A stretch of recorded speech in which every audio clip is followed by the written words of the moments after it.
ବିଦାୟ ଆଶାତାଇ 1933 ରୁ 2026 ଜୀବନଯାତ୍ରା।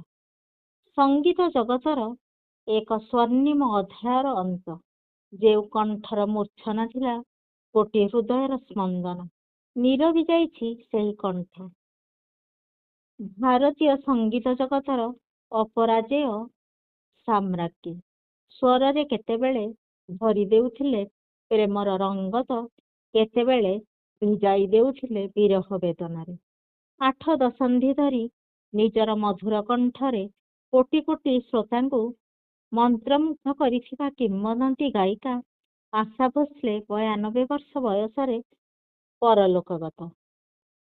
ଚାଲି ଯାଇଛନ୍ତି ଅନ୍ତିମ ଯାତ୍ରାରେ। ଆଶାତାଇଙ୍କ ବିୟୋଗରେ ବଲିଉଡ୍ ନୁହେଁ, ସମଗ୍ର ବିଶ୍ୱ ସଙ୍ଗୀତ ଜଗତରେ ଏକ ଅପୂରଣୀୟ ଶୂନ୍ୟସ୍ଥାନର ସୃଷ୍ଟି। ମୁମ୍ବାଇର ବ୍ରିଜ୍ କ୍ୟାଣ୍ଡି ହସ୍ପିଟାଲରେ ଚିକିତ୍ସାଧୀନ ଅବସ୍ଥାରେ ଶେଷ ନିଶ୍ୱାସ ତ୍ୟାଗ 92 ବର୍ଷ ବୟସରେ। ସଙ୍ଗୀତ ନେଇ ଚଳଚ୍ଚିତ୍ର ଜଗତରେ ତାଙ୍କ ସମ୍ପର୍କ ଥିଲା ନିବିଡ଼। ବଡ଼ ଭଉଣୀ ଥିଲେ କୋକିଳ କଣ୍ଠୀ ଲତା ମଙ୍ଗେଶକର। ଦୁହିଁଙ୍କ ମଧ୍ୟରେ ଥିଲା ବୃତ୍ତିଗତ ପ୍ରତିଯୋଗିତା। ସ୍ୱାମୀ ଥିଲେ ସଙ୍ଗୀତ ନିର୍ଦ୍ଦେଶକ R.D. ବର୍ମନ। ସେ ଥିଲେ ଆଶାଙ୍କ ଦ୍ୱିତୀୟ ସ୍ୱାମୀ। ତାଙ୍କ ସମସ୍ତ ପରୀକ୍ଷାମୂଳକ ଗୀତକୁ ସେ ଦେଉଥିଲେ ବାସ୍ତବ ରୂପ।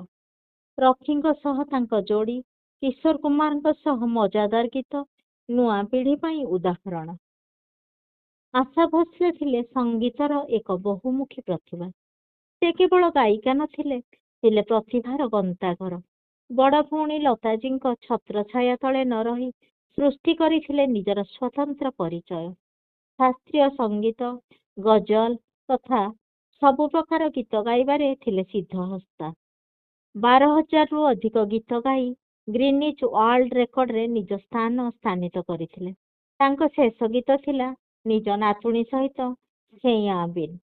ତାଙ୍କ ହିଟ୍ ଗୀତ ଭିତରେ ଚୁରା ଲିୟା ହେ ତୁମଜେ ମୋ ଦିଲକୁ, ଦମ୍ ମାରୋ ଦମ୍, ପିୟା ତୁ ଅବ ତ ଆଜା, ଏ ୱାଦା ରହା, ଜରା ସା ଝୁମ ଲूं मैं, यादों की बारात, ହରେ ରାମା ହରେ କୃଷ୍ଣ।